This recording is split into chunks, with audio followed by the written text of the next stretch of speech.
Form of verb को complete तरीके से अच्छे से और एक्सप्लेनेशन देते हुए मैंने समझाया है। तो जो बच्चे अगर वो वीडियो नहीं देखे तो देख ले, नहीं तो इसमें भी मैं कुछ फ्लैशबैक में जाके कुछ आप लोग को एक्सप्लेन कर देता हूं। देखिए V1 को हम लोग बोलते हैं प्रेजेंट टेंस और ये होता है प्लूरल फॉर्म में। V1 को हम लोग बोलते हैं प्रेजेंट टेंस और ये होता है प्लूरल फॉर्म में। साथ साथ इसको रूट फॉर्म भी बोला जाता है और ओरिजिनल फॉर्म भी वर्ब बोला जाता है। वर्ब का अगर ओरिजिनल फॉर्म कोई होगा तो ये V1 में ही होता है। किसमें होता है? V1 में। नेक्स्ट आते हैं V2 जो होगा वो पास्ट फॉर्म कहलाता है। क्या कहलाता है?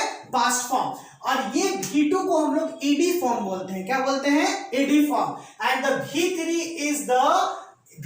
Is the past participle form of verb, यानी वर्ब का ये V3 जो रूप होता है उसको हम लोग पास्ट पार्टिसिपल बोलते हैं। और इसका एक और नाम है EN फॉर्म। क्या बोला जाता है? EN form.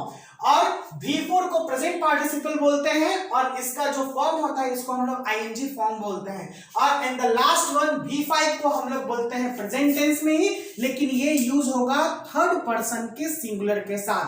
Very very important point, क्योंकि वर्ब को जानना इसका मतलब टेंस को जानना। अगर टेंस को जानना है तो बिना वर्ब के जाने हुए हमारा टेंस कभी नहीं बन पाएगा और हम लोग ना पास्ट प्रेजेंट फ्यूचर में हम लोग अच्छे से वर्ब को इंप्लीमेंट नहीं कर पाएंगे।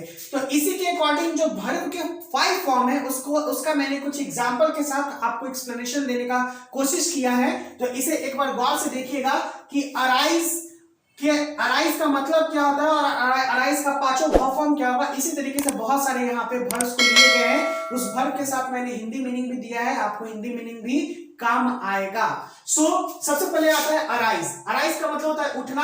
अराइज का V2 होता है अरोज, V3 होता है अराइजन, V4 होता है अराइजिंग और V5 होता है अराइजेस। बाबू ये जो दो सेक्शन आता है ना V4 और V5, ये दो सेक्शन बहुत ही इजी सेक्शन है। यानी V1 में हम लोग ING लगा देंगे तो बन जाएगा V4। क्या बन जाएगा? V4। और V1 में हम लोग S या ES लगा देंगे तो हम लोग का बन जाएगा V5।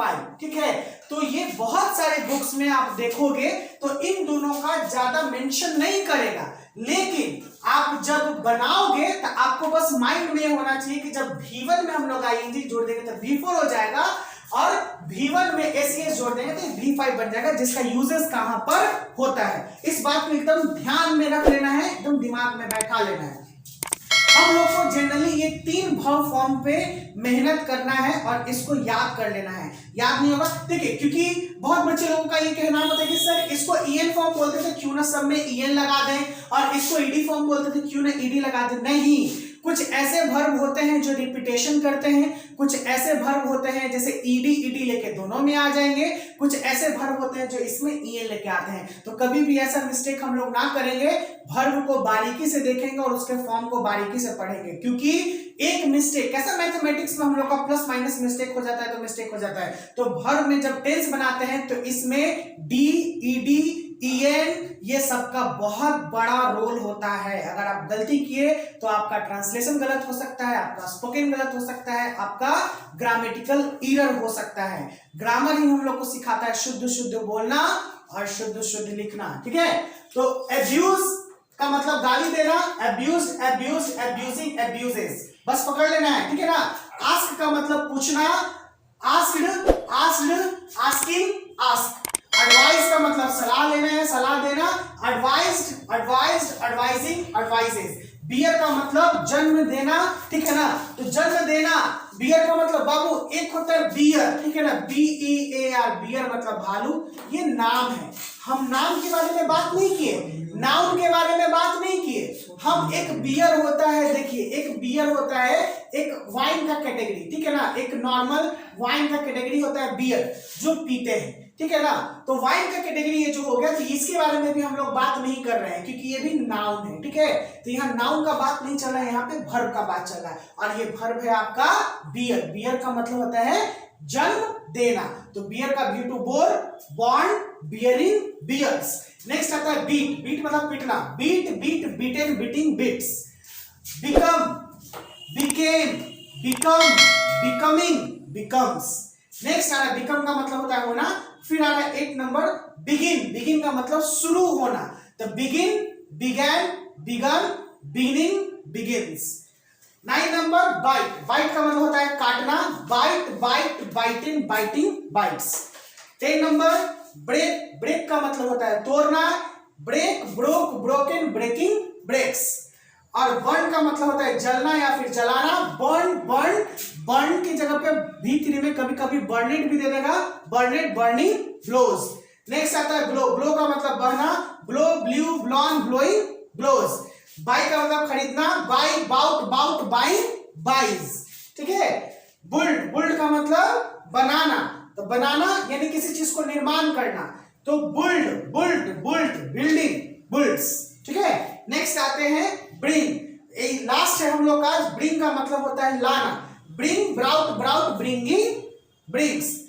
स्टूडेंट ये है क्या, ये है आपका इंग्लिश का एक स्टेप। स्टेप कहने का मतलब एक पद आप आगे चलिएगा। If you are English learner then you have to know about the verb, the verb forms and how we implement in the tenses. हम लोग इसको काल में कैसे इसको यूज करें, इसका बहुत बड़ा योगदान होता है। आई ड्रिंक वाटर, मैं पानी पीता हूं। आई एम ड्रिंकिंग वाटर, मैं पानी पी रहा हूं। देख रहे हैं ना, यहां पे V1 V4 ये सब आया। चल चलिए हो जाएगा, काट हो जाएगा। मुंह में मच्छर घुस गया, बताओ ना। चल पंखा नहीं चल रहा इसीलिए। V1 हम लोग लगाए आई ड्रिंक वाटर, ठीक है। V5 हम लोग कैसे लगाएंगे, इसमें आई के साथ नहीं लग सकता है। राम ड्रिंक्स वाटर, ये V5 लग गया। राम ड्रिंक्स वाटर कहने का मतलब राम पानी पीता है, राम थर्ड पर्सन का सिंगुलर हो गया। एंड अगर मैं बात करूं कि ये ड्रिंकिंग आ जाएगा तो V4 यानी कंटिन्यूअस के बारे में बात करता है। तो आज हम लोग का वीडियो यहीं पे, नेक्स्ट वीडियो में हम लोग कुछ और बात करेंगे। बच्चे लोग बहुत ही इंपॉर्टेंट, अगर चैनल अच्छा लगे, अगर मेरा बात अच्छा लगे, मेरी पढ़ाई आपको समझ में है तो प्लीज इसे लाइक एंड सब्सक्राइब कीजिए और अपने दोस्तों लोगों के लिए शेयर भी कीजिए। बहुत बहुत धन्यवाद आपका इतना कीमती समय देने के लिए। आपके लिए साहिल सर हमेशा तत्पर रहेंगे। Bye bye, have a nice day, see you again very soon.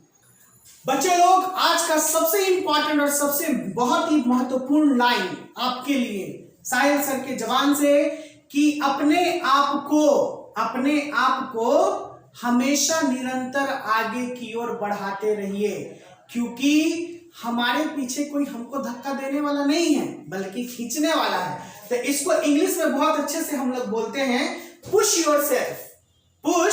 Yourself because no one else is going to do it for you. यानी अपने आप को हमेशा आगे बढ़ाते रहिए, आपके लिए कोई नहीं है जो पीछे से आपको आगे बढ़ाए, धक्का दे। आजकल का समय सिर्फ आपके लिए है, आप खुद से मेहनत कीजिए, खुद से आगे बढ़िए और अपने मुकाम को हासिल कीजिए। आज का एक बहुत बड़ा सीख साहिल सर के द्वारा। Bye bye, have a nice day, see you again.